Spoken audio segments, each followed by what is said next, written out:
I'll wait for you, Dave. You're saying yes? Okay. It is 5:15, February 16th, 2022, and this is the regular meeting of the Androscoggin County Commissioners. Would you stand for the Pledge of Allegiance, please? I pledge allegiance to the flag of the United States of America and to the republic for which it stands, one nation, under God, indivisible, with liberty and justice for all.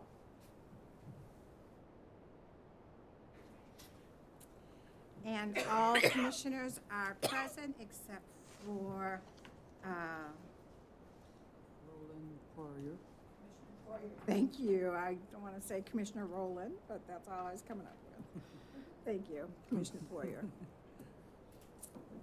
Okay, accept and approve with a waiver of the reading of the minutes from the February 2nd meeting. Madam Chair, I make a motion to approve and accept with a waiver of a waiver of a reading of the minutes from our meeting dated February 2nd, 2022. Motion, a second? Second. Any comments, additions, questions about the minutes? Okay, all in favor? Opposed, it is 6-0. And review and approve of all the bills and part-time deputy payroll. Madam Chair, I move for approval of manual warrants 2206, 2207, 2226J, and 2227J. Any questions about those? Okay, all in favor? I'm going to ask commissioners at this time if we could change the order of the agenda and let Zanton Company go ahead and give their presentation. Is there any objection to that? Okay, Amy Collin and Nathan Zanton from the Zanton Corporation. We'll hear from you now.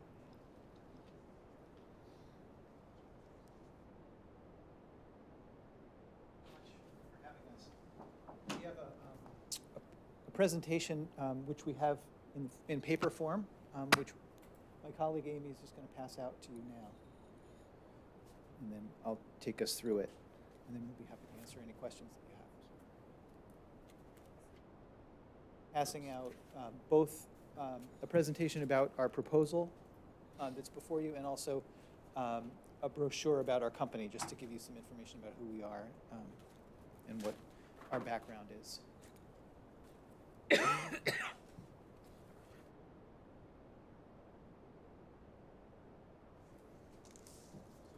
As one of those, I'll go ahead and begin.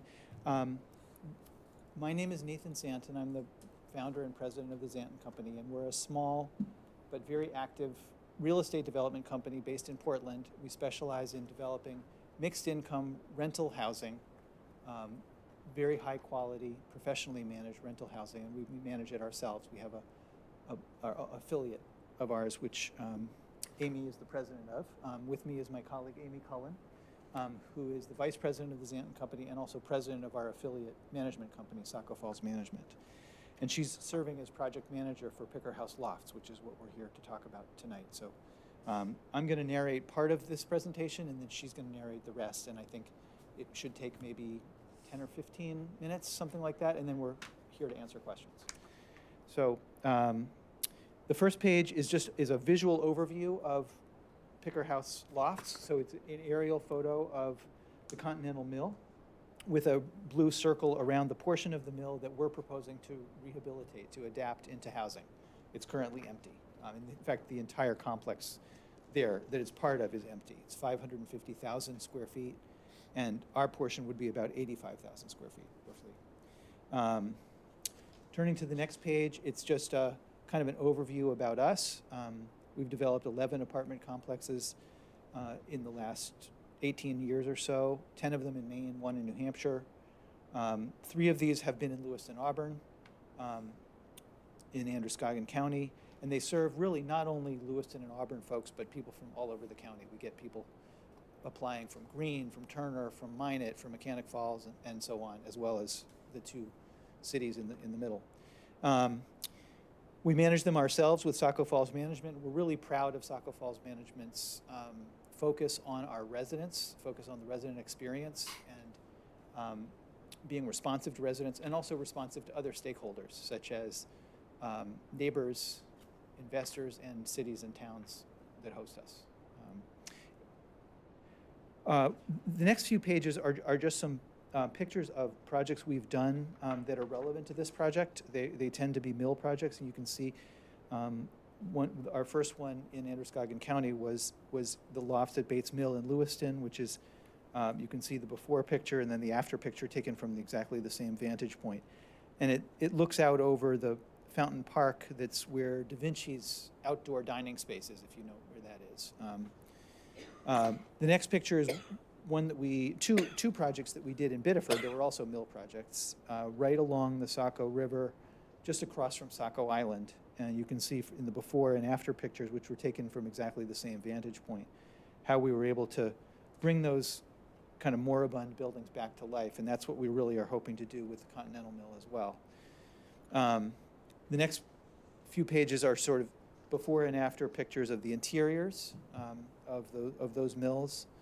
And that's the interior shot of this one is very much what Continental Mill looks like right now. It's just very empty and waiting for something to happen. We have some pictures of apartments inside to give you an idea of the kind of work we do in the interiors.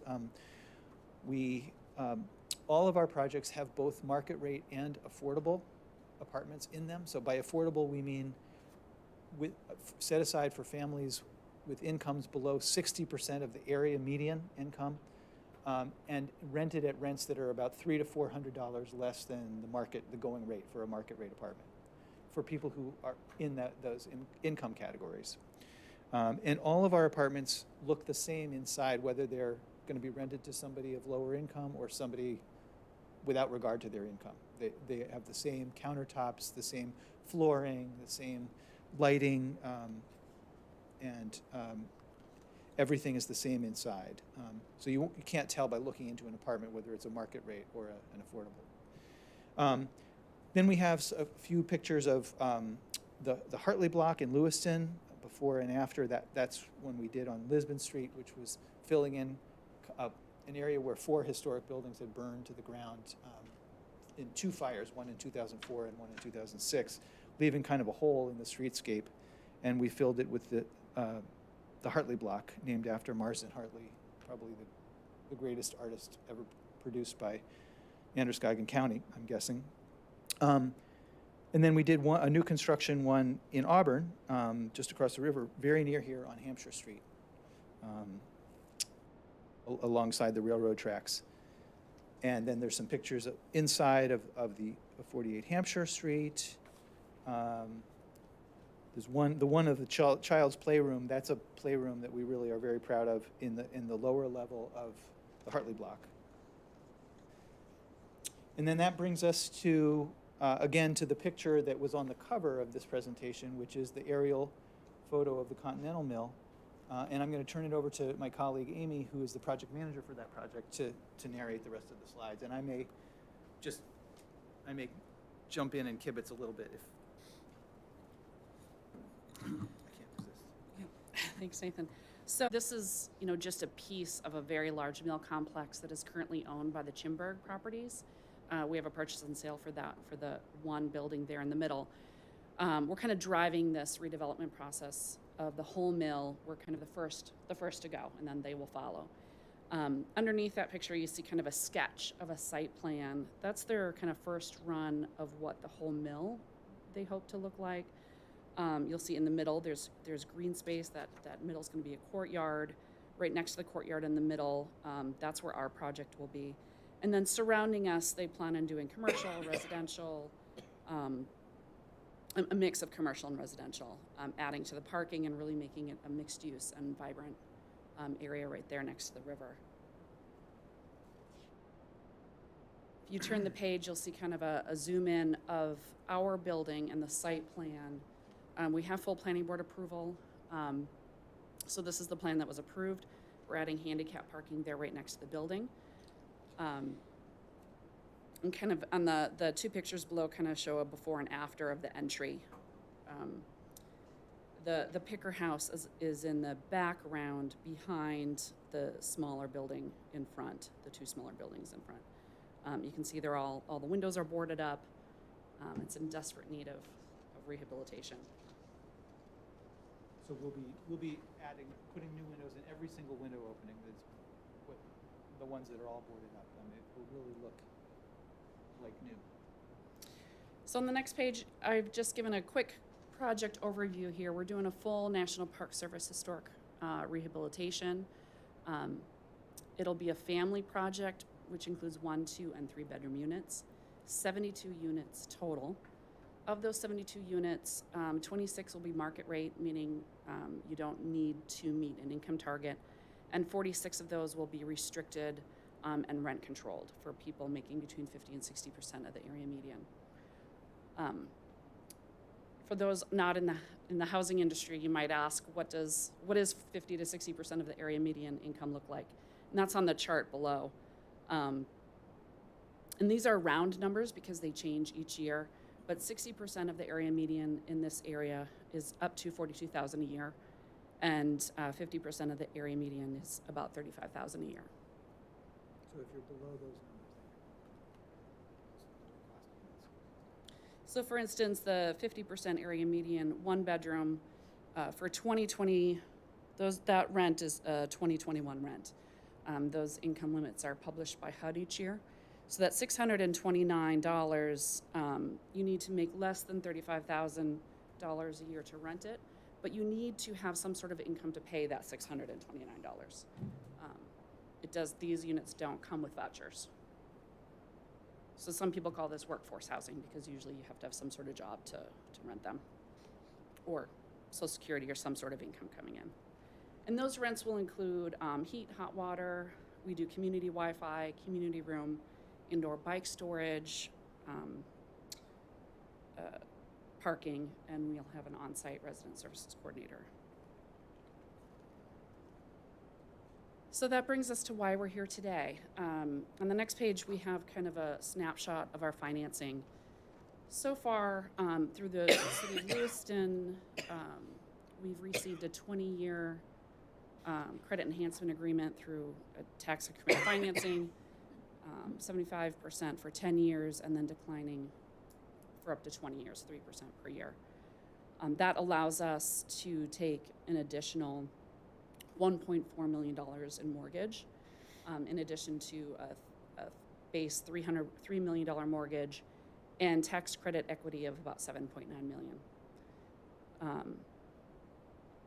We were allocated tax credits in the last Maine Housing 9% round, so that's all secured. We're also going to be receiving federal historic equity and state historic tax credits, which will drive another 10.2 million. And we're working with AVCOG to secure a low interest rate brownfields loan. So that brings our total sources to about $22,750,000. the brownfield loan would be for remediating lead. Yep, lead-based paint. Lead-based painting. So you may know throughout the pandemic, construction prices have skyrocketed. Since we applied for tax credits through Maine Housing, construction has continued to go up. So we're looking at this point like we might have about a $500,000 gap based on our last estimate. So we're hoping to fill that gap with some ARPA funds. We, like I said, we have full planning board approval and all the rest of our financing secured. So we're ready to go. This is the last piece. We're pretty shovel ready. We're able to begin construction in the fall. We're still doing design work right now, but the big challenge is getting that last 500,000 to allow us to finish off our capital stack. The next page just goes through the simple timeline.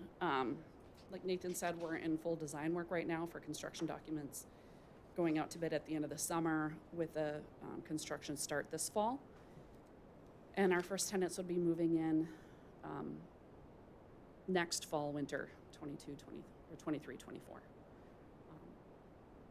So that's the basics, but we're happy to answer any questions. Go ahead. First of all, how many 1, 2, and 3-bedroom units in this project? So about half of them are 1-bedrooms, and I didn't have the breakdown. 10 of them are 3-bedrooms, and So that would, if there are 36 one-bedrooms and 10 three-bedrooms, that would be 46. And so that would, the there's rest, 37 1-bedrooms, 10 3-bedrooms, Okay, so and the 47. remaining are so there would be 2-bedrooms. 25 two-bedrooms. Are there any shareholders or investment partners in this project that are fronting up some capital for you? Yes, so Amy and I are both partners in this project, and we have one other partner, Robert Monks from Cape Elizabeth, who is in business with us, and we are spending our own money to bring this to a closing, where we purchased the building from Chinburg, who now owns it, and to close on the land transaction and also on the financing, which we're hoping to do in the fall. And then when that happens, we'll be bringing in capital from the purchasers of the tax credits, and that's where the really big money comes from. We can't possibly do ourselves.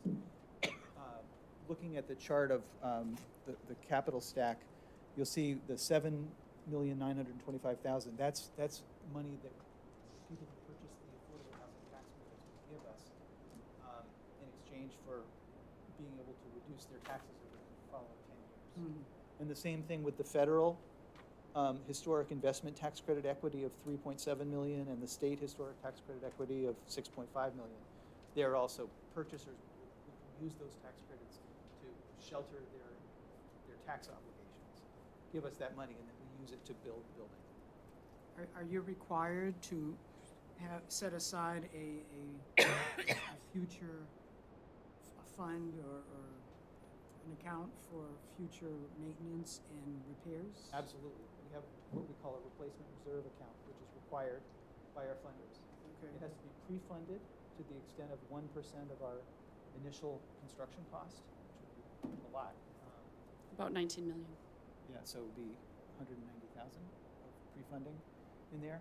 And then we were required to fund about $450 per apartment per year into that fund to keep it refreshed as we draw money from it to do things like repair the roof or repair the boiler, replace the boiler, replace appliances and things like that. And that 450 is included in the rent that you're charging? Yes, absolutely.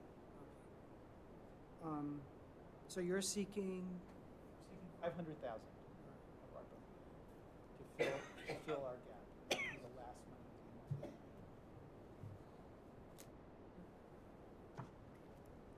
Other questions?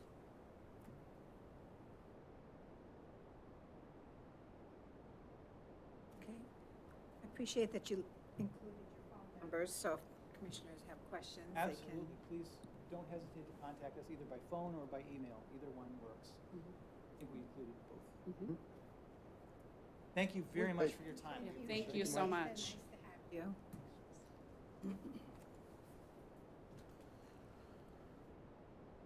Okay, we'll get back to the order of the meeting and reports from Maine County Commissioners Association. I'm not sure, was there a meeting? Oh, go right, oh, wow, here we go. The most important part of the meeting. How That's could you right. forget? The floor is all yours. Let's see. There's a group of state Supreme Court justices around the country that are meeting, working together with the National Association of County Commissioners to examine criminal justice issues and mental health issues. That's going on in the background. More to come on that later. One question that the State Board had was, do we, does this, Oh, I'm teasing. no, they do have some beneficial, I'm being smart aleck. Yeah. Larry, why don't you go ahead and talk about the convention a little bit? Just, the question is the kind of a remote, should we get together in person again? I've always been someone that avoids the out-of-state things, and people go to the junkets, so on and so forth. But the in-state ones with the other county commissioners might be valuable. So they're looking for input to decide whether to do that in person or remote. So we can talk about that in a minute or now. I've gone to a few, but I think Larry's probably gone to more than I have. The biggest advantage of in-person, you get to talk to your colleagues and so on and have that interaction. And that just is missing in the Zoom meetings, and I'm sorry, those just don't cut it. Being able to go sessions and being able to actually talk to your colleagues in person is vital. And they are worthwhile. And there's been so little in-person meetings these last couple of years, I kind of wouldn't mind seeing something in person. And that would be something that we would all go to, as I understand, right? Any county Yes. commission You goes. were You can. cannot- Yeah, everyone could go if they want to for however long. I usually don't stay for the whole thing, but I'll slip in for some of it. Are I they think, a day Sheriff, or you've what? gone to them, Yeah, seen you.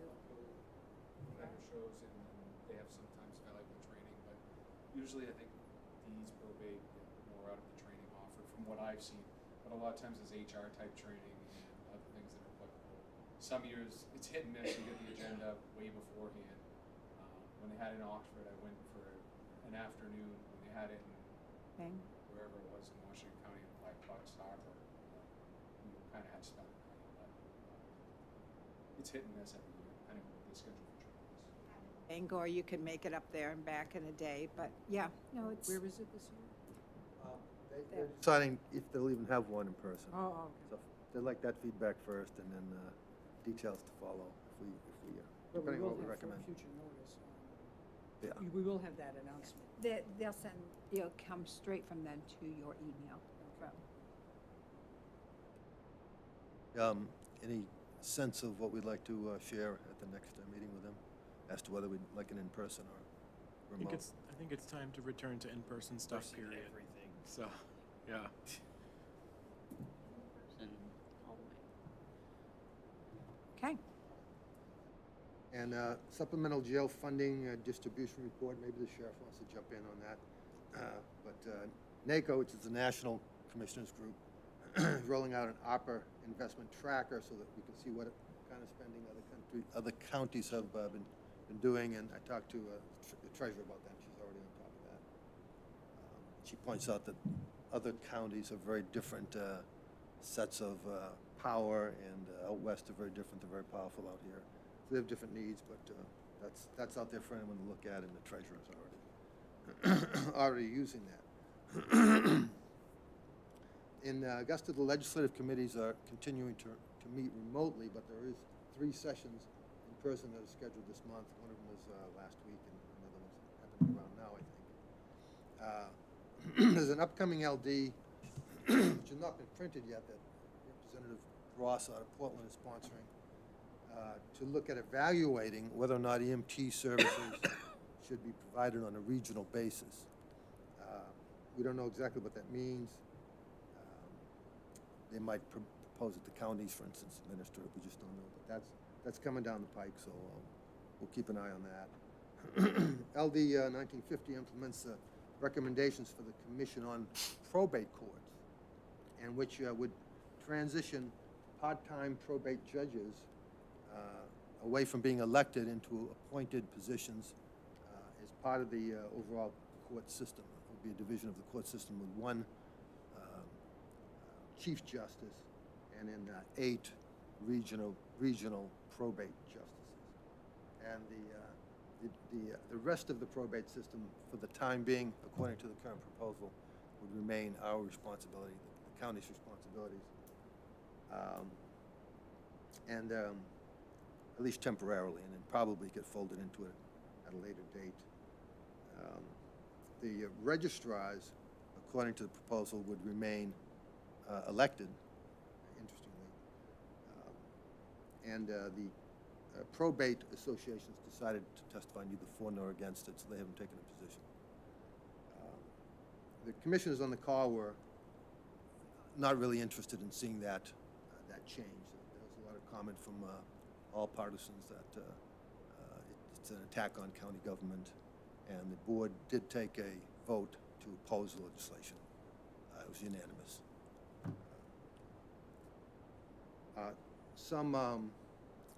There was considerable interest in looking at maybe having a study on the probate judges. Some of them have been criticized over the years.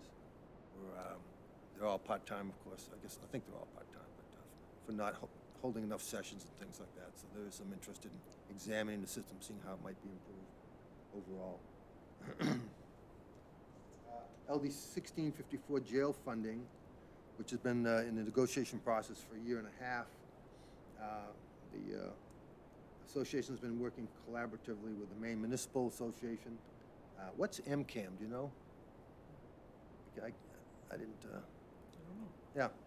What's Anyway, the- some what's- outfit called MCAM, I'll find out what that is, in the Sheriff's Association. And the group is now going to include the Commissioner of Corrections and the Governor's Office, and also leadership of the Criminal Justice Legislative Committee, Joint Standing Committee on Criminal Justice. The funding of the bill would create a Corrections Council, and a five-member board. Two of them come from the counties. It was unclear exactly how they get picked. If a couple of counties send them up, or the counties together appoint a couple of people. And of course, one of the questions is, what rulemaking authority would this council have, or will it displace what the commissioner would have himself as far as jail standards? So that has to be resolved. And if the council is put into existence, it would it's possible the council will wind up being advisory. And the language be that the commissioner must listen to the advice of the council, but of course doesn't have to do anything with it. So that's a step up above, can just ignore it. So whether or not that's enough or not, I don't know. Whatever it is, the general sentiment was that we hope to have some vehicle, whatever it is, that gets the counties more money. That's mostly ambition.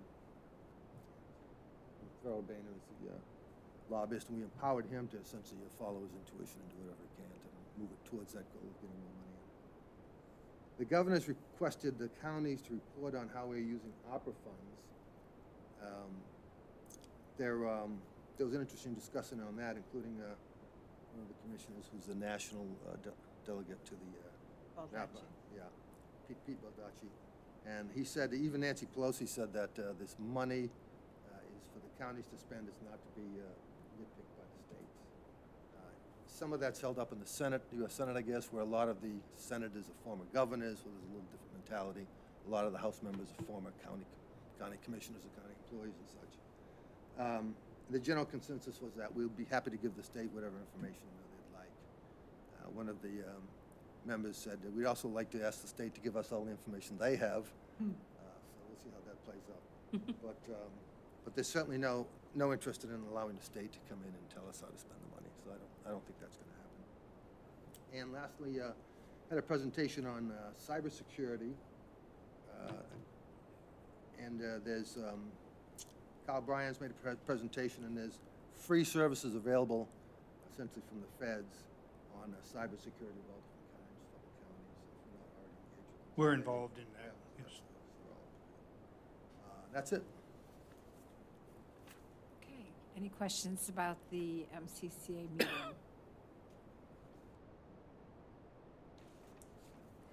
Let's move on, Central Workforce Board. Don't have a Commissioner great deal. Kelly. Don't have a great deal to report. There's a lot of training of, new officers going on right now. Trainings that I have not been able to participate in due to timing. they're all held in the morning, and, you know, I, work starting at 7:30 in the morning, so I'm not able to participate via Zoom or anything else. Things should start happening and rolling soon, so I hope to have a more in-depth report to you in March. Thank you. Treasurer's report. So, a lot to talk about today. All right. The financial report will be quick. It's the first month, it's January, not a lot went on, everybody's within budget. We have not had to borrow from our TAN. Revenues are under budget, which is typical for the first month. And things don't start getting going until later.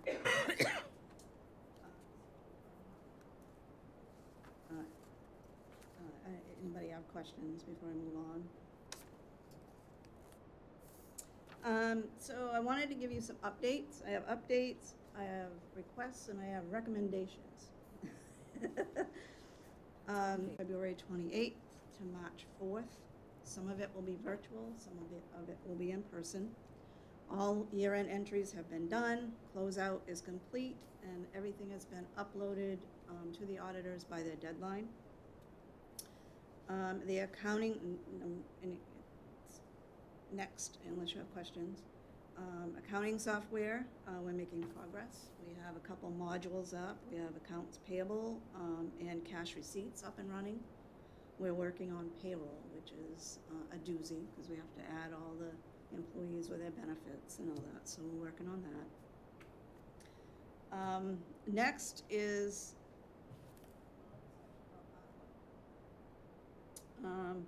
the grant finance person that I asked for part-time. We've got 0 applications. The part-time temporary is not really luring them in. So my first request is I'd like to make that a full-time position for 2 years. The cost would be, with benefits, about $132,000 total. So that's my first request for opera money. My next, this is kind of a recommendation, in the final rule. It mentions we can increase employment by 7.5% from over the pre-pandemic employment for police, sheriff deputies, correctional officers, and dispatchers. I am recommending that we use ARPA funds to hire a new patrol deputy. We've heard in the past, both the sheriff and I think the chief deputy have talked about how that position is needed. I think this would be a great time to do that. I have got the numbers, and it's on the ARPA list, this one. What I recommend is 2022, this year, would be full, which is $95,000. 2023 to fund fully by ARPA, and then 2024 would be half and half ARPA and half tax, and then on would be all covered by taxes. They would also need a vehicle, which is estimated at $55,000 for this person. So that I'm recommending that it's on the list. I'm recommending that we go forward with that. Again, ARPA broadband change. There was a change in the final rule that I may or may not affect your approval for leads. It was on page 40 of the final rule summary, which requires recipients must require the service provider for a broadband project that provides service to households to either participate in the FCC's Affordable Connectivity Program or provide access to a broad-based affordability program to low-income consumers that provides benefits like the ACP program. So, and I don't know if the LEADS project has that or not, which we have to find out in order for it to be eligible now.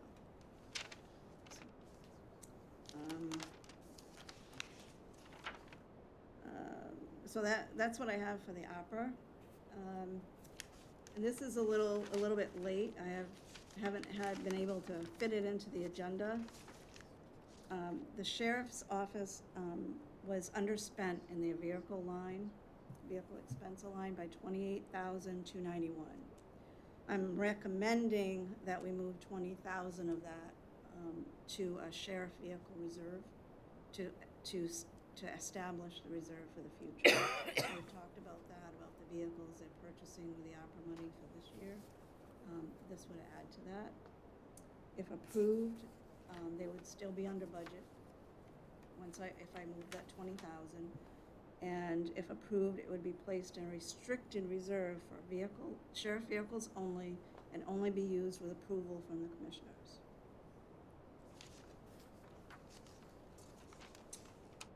And let's see. You said 20,000? 20,000, yeah. Do we know what the project was if we bought the ARPA money? What would we be able to start that account at? What's that? Yeah, I That couldn't bump remember. us up to 72 or up. It was a long night that.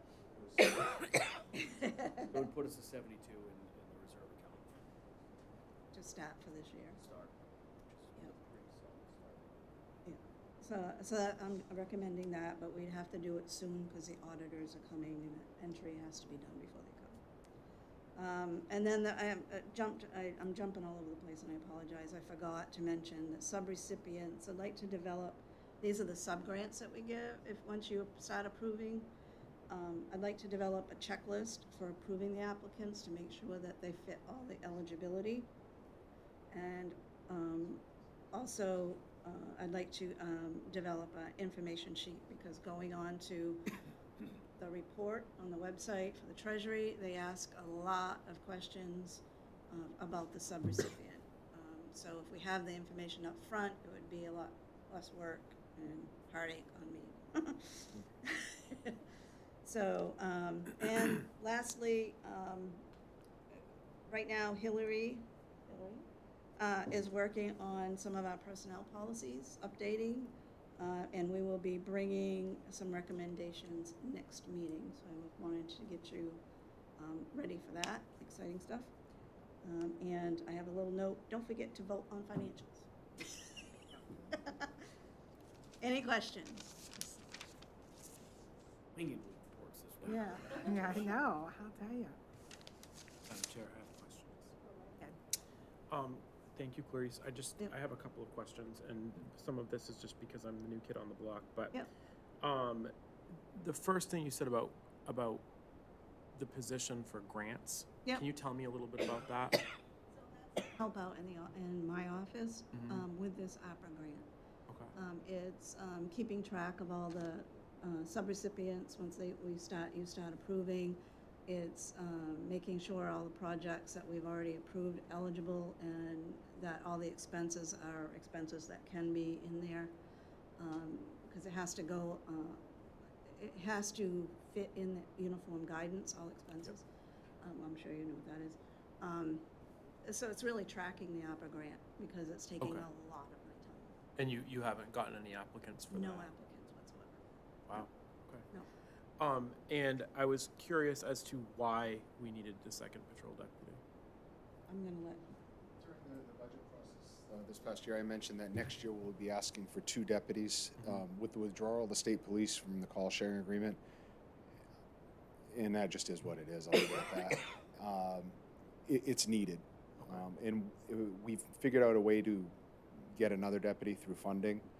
So the hope would be to add another deputy next year, and I had said I'll be back next year asking for 2. Well, it's coming down to we'll only ask for 1. And speaking to Clarice about the type of positions you could add and the needs in the jail dispatch, I said, the jail, although we're short-handed, our staffing allotment is appropriate, transport appropriate, dispatch, it's fine for now.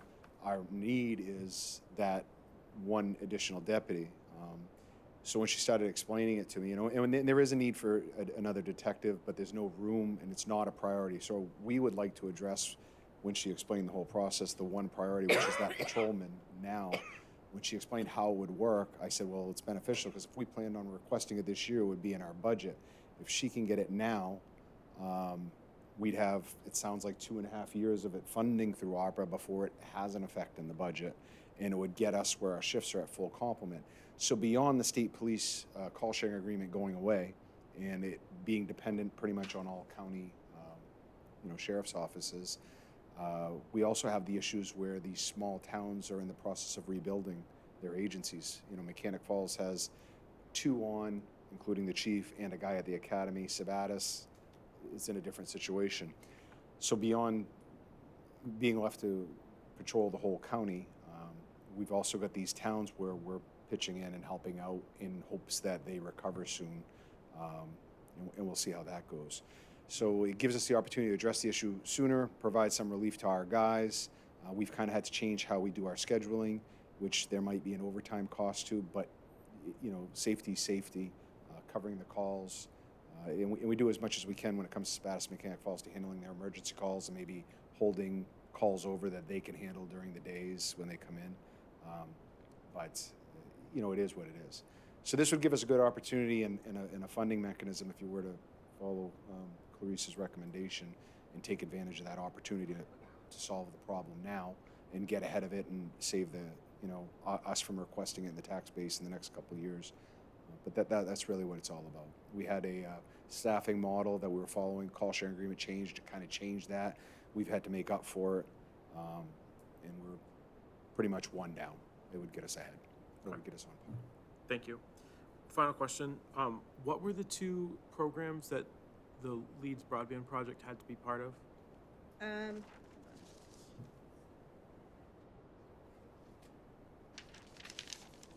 Broadband. It's the FCC's Affordable Connectivity Program, or something similar, is basically what it's saying. Or, Mr. Post, or did you want me to reach out to them and find out? I'll get back to them. We Okay. just got their commitment letter. They got the draft to me actually last week, and that's just gone back out, but I'll get to them again. How do you foresee you would like to be a part of the approval process before they come before the commissioners, so that we're not, I'm assuming, so we're not debating something that's doesn't even qualify for ARPA. How do you see that? Are you talking to me? I'm Give us some advice how you would like to see that happen. I'm not sure that I need to see them beforehand. I don't know if everybody would be for that. Definitely need a checklist for the eligibility, so that I worry, quite honestly, I worry about I'm not seeing some of them before they come in, or very quick look. So I don't even know if they're eligible when you guys are getting a presentation. And I would like to at least be able to analyze it and make sure it fits in the eligibility before you guys are already thinking about approving it. But that's up to you. That's logical. Yeah. Makes perfect sense. Okay. I don't know if this will add to that conversation, but Larry and I exchanged emails today, and I kind of had a similar concern that, like, as we are getting these proposals that are coming through the door, like, we get them tonight, and this is a very nice proposal. I'm not discounting anybody's, but it's kind of hard to, like, analyze and ask the right questions when we get them that night. So I know Larry had said that he was going to start asking for those ahead of time. I think that's great, and I think that would maybe help us with that. Go right ahead, yes. The other question I have too is, if we determine that a request is not eligible, and then they come back and they say, we have an opinion, a legal opinion that we are eligible, can we be challenged? Is there any, in the regs, the rules, is there any option for arbitration or whatever you want to call it? Can we be challenged by a requesting organization? I really don't think so, because quite frankly, we can take the whole amount, and if the county, and actually,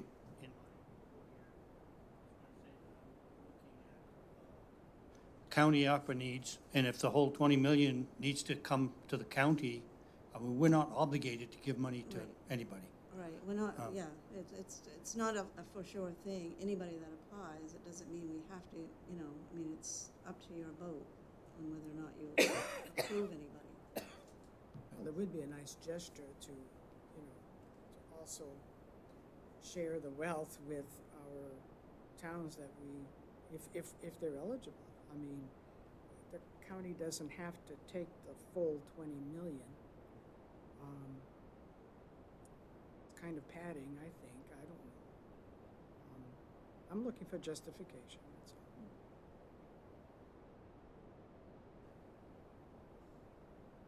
all. Yes, go ahead. I can't let it go, You but can't. some of you have been here with me for a while, and you know that I'm trying to get off the borrowing thing and have a cash account for cars. So I especially want to mention that I like our idea of transferring that $20,000 into that account. If that can't go by the wayside tonight, if anything else, I just like the idea. It's a good opportunity. You know, we're under budget in it, and the money's there. If we could transfer that there, I appreciate her recommendation. I appreciate you supporting it. Thank you. Yeah, getting off from this borrowing and getting so that we're Yeah. ahead of the game instead of behind is vital. I have all your recommendations, but I'm going to actually wait to put them up for a motion or a vote when we're down to the ARPA section. Okay, Just didn't know because if you we've never, could, if it wasn't on at the the end agenda. of at the end of a report, we've never asked for a motion to Right, vote right, on right. something other than to accept it. right. But when we get down there, if I've missed one, Okay. speak up. And I do have the 20,000 Okay. on the list. Madam Chair, I think that, you know, a checklist is absolutely necessary. While we would like to give money to everyone, absolutely everyone, if it were in our power, you know, it's just, there are too many factors involved and too many, you know, too much at stake if we make, you know, a mistake. And we don't want to waste their time, people coming in to present, or waste our time, you know, if they're not eligible. You know what I mean? And we So I don't want to think- have to pay it back. No, we do not. Do not want to have to pay it Absolutely back. not. So I say yes, go forward with the checklist. Make that checklist. Checklist something that your office would develop or?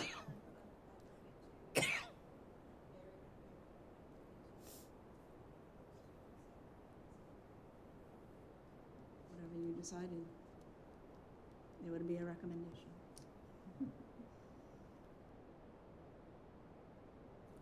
And I think this is the week that we vote to accept your report, isn't it? Yep. I remember, because last meeting we did not. It's every other meeting.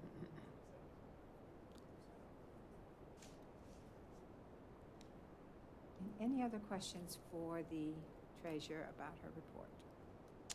All right, all in favor of accepting the report?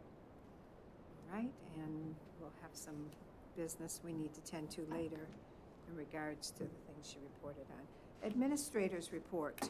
Okay, I'm going to be very brief.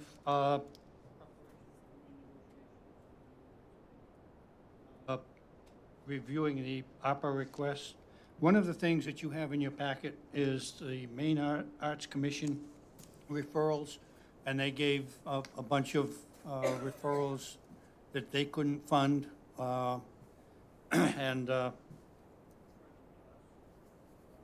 And I've only actually heard from one of them. And you also have that in your packet behind that. The question comes, do you want all of those arts organizations to come and give presentations? And what do you want to do with that?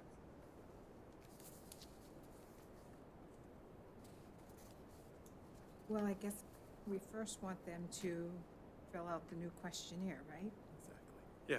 Yeah. Does everybody agree with that? So, you know, put them on hold for a little bit till treasurer puts together the questionnaire.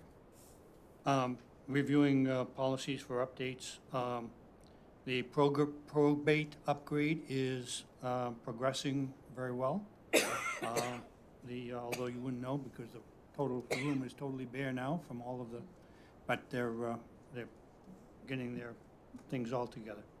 2022 budget books are put together, and as I reflected back to you last week, I corrected the tax amounts for the tax commitment that you simply have to redo today.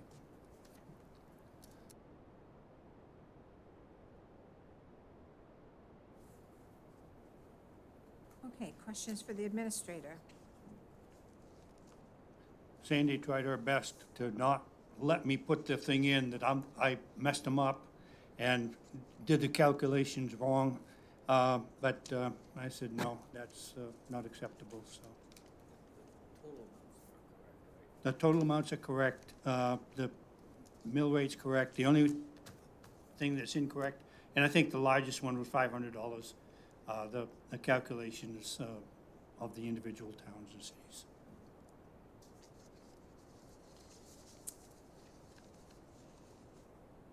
Okay, moving on, I'm assuming we don't have, unless check online, any comments from the public online? Okay. New business and the 2022 tax commitment, and we will, it's with the breakdown of that. So a motion concerning the tax commitment. So moved? Is this the one you have to read? Do we need to I reread it? I where we don't read it think so. last meeting? You've, After the actual total that was read is the same. Yeah, the total was the same. Second. And I'll take time to read it if anyone's uncomfortable with that, but. And any questions about? In favor? Opposed? That is 6-0. Okay, I think the sheriff's department is up with the ammo bid. So we went out to bid for ammunition for this year, sent it out to about 12 different vendors, only got 2 bids back. One was for $10,448 and another for $4,500. So I was a little skeptical. I did reach out to the low bidder, and he assured me that is his price and he can fill our order. So I recommend going with Howells. Yeah, that's a big difference. Rents. Pretty surprised. Yeah. He did not break it down. He gave me just a total number on the bottom, so I emailed him with what he sent me. Into the season. It's quite a difference. We have not. We've actually sent it to him before, but I don't believe he ever bid in the past. I think the other bid that we got was who generally gets the winning bid.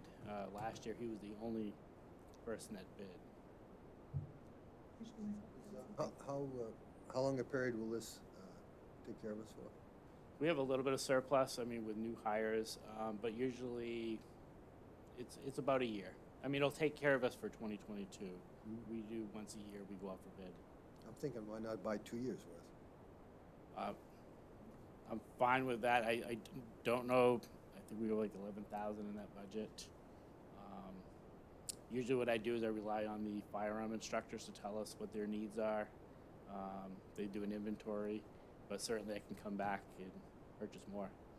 So if we would have had only the 40,000 bid, we would be yeah, worried. we would have been worried, yes.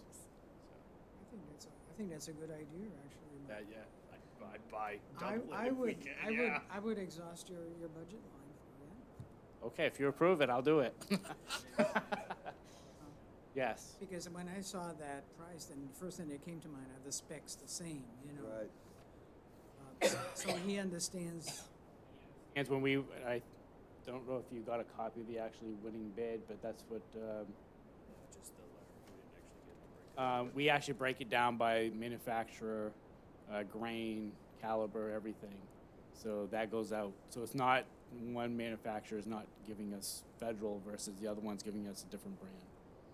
previous years, what was the range of that cost?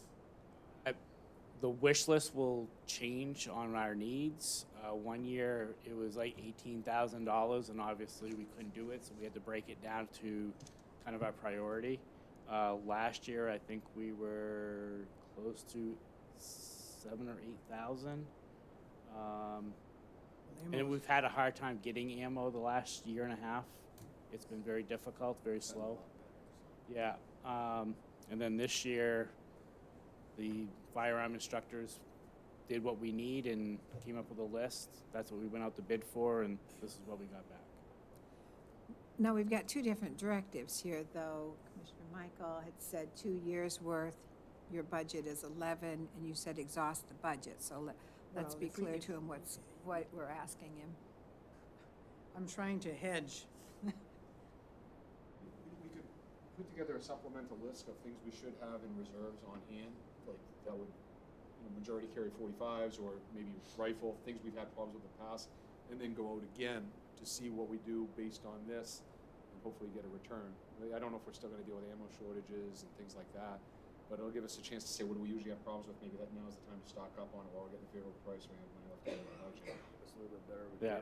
Or they might say it would be advantageous to get more 45 ammo because when we get into qualifying twice a year, that's what we're using more of, and, I mean, if we can at least get this approved, I have no problem going out to what else we need, come back to you with another list. That's fine, that's Is fine. that Let's good do for that. you, Commissioner Michael? Thank you. All right, any other questions? And I am looking for a motion. I move to approve the purchase of ammunition. I second that. Other questions, comments, concerns? All those in favor? Opposed? 6-0. Okay, going to move on to the ARPA funding approvals. We had discussed moving $20,000 into reserves for the sheriff's vehicle. No, That's That's not- That's not opera. That's not part of it. technically. I don't know why I wrote that in that This is the section. underspending. Yeah, that's in our budget, we'll be able to move over. I'll take it. Guess I'm not sure where to put it on the agenda, but you're right, so the full-time person in the treasurer's office is in ARPA spending. First, let's get a motion and a second, if you want to discuss that, or, I would like to ask, Mhm. did you, what made you arrive at that amount? It's well, the amount on there is, 43? yeah, that was for the part-time. I actually wrote my report and after you'd already gotten those copies. I already made those copies. The total amount would be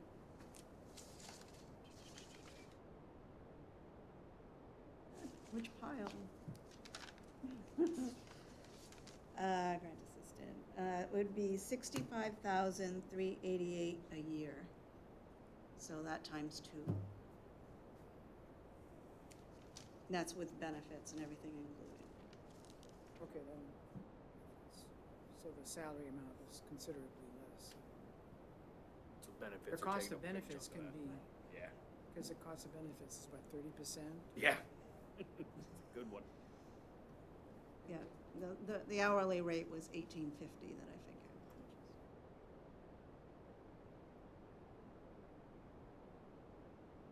I move to approve the grant assistant for the treasurer's office for 2 years for, I don't have the amount, 32,000. $132,000. Second. any other questions, comments, concerns? All those in favor? Opposed? Wow. Applicants.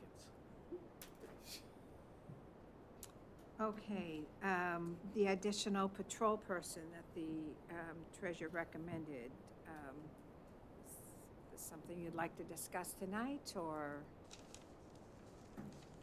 Can it think be about acted it? upon tonight, or can it?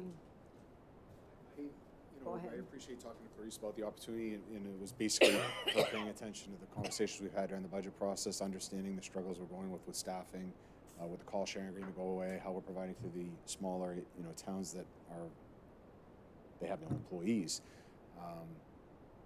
I think it's worth it for all of us to probably move forward on it, but if you want time to think about it, I totally respect that. If you need more information, because some of you aren't up to speed with the past 2 years of what we've gone through in that division, I understand that as well. I would just hope you wouldn't take it out of consideration. Maybe we could discuss it a little bit more in detail later on to see exactly how it would affect our staffing levels, which would pretty much give us 4 men on duty covering the whole county, 24 hours a day, where prior to state police leaving, we had 3 on. So state police pretty much had 2 in the area when they were here. With the call sharing agreement going away, it's left it all on county government. And it's not unique to Androscoggin County. Penobscot's going through all kinds of issues that made the news lately. And then you factor in the towns that normally have full-time police coverage don't. It's running us thin. Okay. Brian, or Commissioner Ames? Ryan's fine. I move to approve the patrol deputy 2.5-year salary for $237,500. And additional questions about this? Now, you mentioned a vehicle for 55? 55,000. It is averaging what the vehicle prices went up, and as you know, the market is caused us problems with vehicle and any kind of equipment. But you're looking at a vehicle, a radio, $5,000 there. All we have watch guards, body cameras. It's another roughly $5,000 to equip them. We did. How do I say this right? I think he's asking if the vehicle price is in that. The vehicle price. No, it's not, it's separate. The vehicle would have to come out of the lost revenue section and not in the main grant. I don't understand that part of it. I just. To add that. Did we, before I do that, What? Well, were you looking to get it all in, or? no. Okay, I won't amend anything. And I assume that this vehicle is not a dedicated, it'll be also available to other, It would, but basically due to their call-out status and how coverage works in the county, much like with the state and every other sheriff's office, the employees are issued the cruiser. They get it from its start of life till its end of life. It actually keeps our maintenance costs down. It's a benefit to some. I think some of the smaller departments, they've moved to that model, like Mexico PD recently in Farmington. In the contract, when we expanded the contract to 24-hour coverage in Poland, they understood what was, how that worked. And some would argue it's a change of working conditions if we didn't do it with the union. And it's actually worked well for us. We get 125, 150,000 miles out of a cruiser, where some of the municipalities that share vehicles are running maybe 75,000 miles. So long-term maintenance-wise, you take care of your car, well, they take care of their car. So it works well. and you're familiar with the car. Yeah, and not only that, I mean, we have them all equipped the same, so in a time of need, because there is times where cars break down, they're all set up the same, they're all set up the same equipment, but as far as how you package your things, you rely a lot on muscle memory during emergency situations. You know where your stuff is in a car, whether it's your binoculars, your spike mat, or your fire extinguisher, but by and large, they're all equipped with the same equipment, which we believe helps out officer safety-wise. And just, Is eligible under the main grant, but the vehicle would have to come out of the lost revenue, which is page 2. Yep, it's on there, yep. So that would be a separate, we can, It's separate, yeah. So I won't amend, I'll leave it at that.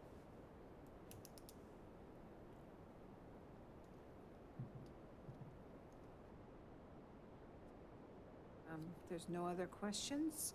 We have a motion and a second. All those in favor? Opposed? And did we want to take care of equipping officer now, or? For the additional patrol deputy vehicle at $55,000.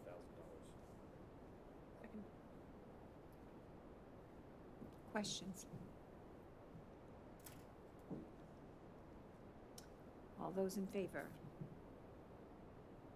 Opposed?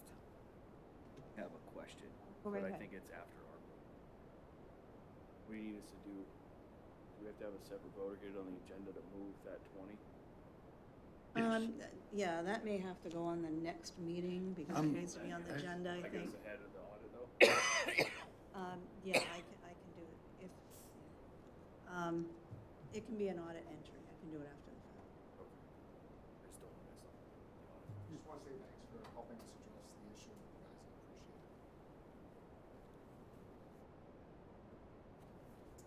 I appreciate it. All right, we need to appoint a state claims commissioner representative. Anyone interested think Garrett would do in- fantastic. Actually, A bunch of people. So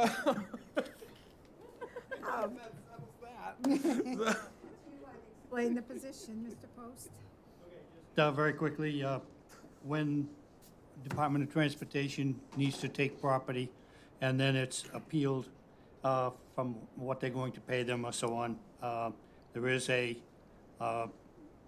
commission that, or a claims commission that determines what the appropriate number should be. And one of those has to be a county commissioner. I think it tells here the day they're going to meet, which is April 13th. And there are times when actually those are settled before the meeting, but there are times when they do have to meet. So they always ask for a commissioner to be appointed as the third member. And it's not like a every week occur, I mean, once a year, don't you think? I think we've had 3 or 4 in the 6 years I've been here. So I'm not looking at anyone, I'm gonna look straight at the camera. Is there anyone interested in fulfilling that position? You mean besides Garrett? Sorry.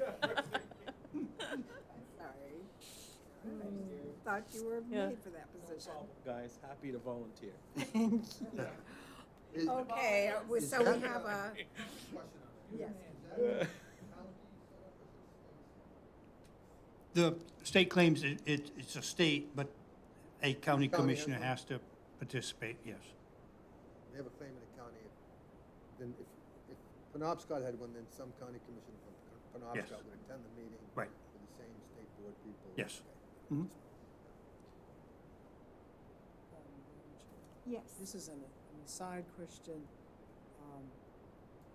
Larry, I'm on the committee for the employee contract negotiation, whatever it is. When do I get involved in this? I haven't heard a thing. We met last night. Last night, we got sent an email about last night's meeting. Where was it?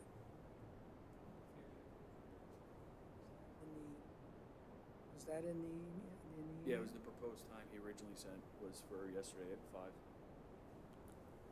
Okay. In executive session, we'll give you a full, that it was more of a meet and greet, wouldn't you say? Yeah, I'd say. Yeah. The thing is that there was like a gazillion emails It was a long train. And I missed it. And so I just like a little bit more personal attention. You know, I'm a newbie too, and I'll call you next time. you know, this is specifically for Ed too, you know. All right. Madam Chair, I gotta run. I gotta take off. Don't do anything stupid without me, okay? Well. So I wanna yeah. be here when all stupid things are done. I support the new acquisition with some consideration. All right. Thanks. Bye, John. I guess we need a motion and a second. Move we enter executive session pursuant. No, for the Oh, State man, Claims sorry. Commission. I You're jumped jumping the ahead of gun. me. I'm trying to get there as fast as I can. I move to appoint Garrett as our state claims commissioner rep. Second appointing Garrett. Okay, and all those in favor? All right, 6-0. A motion for executive session pursuant to Title I MRSA Section 4056C, and we will be discussing the acquisition of real property. Second. All those in favor? Will we, after executive session, will we be making any? Yes. Yes. Yes. Good, positive, positive. There will be a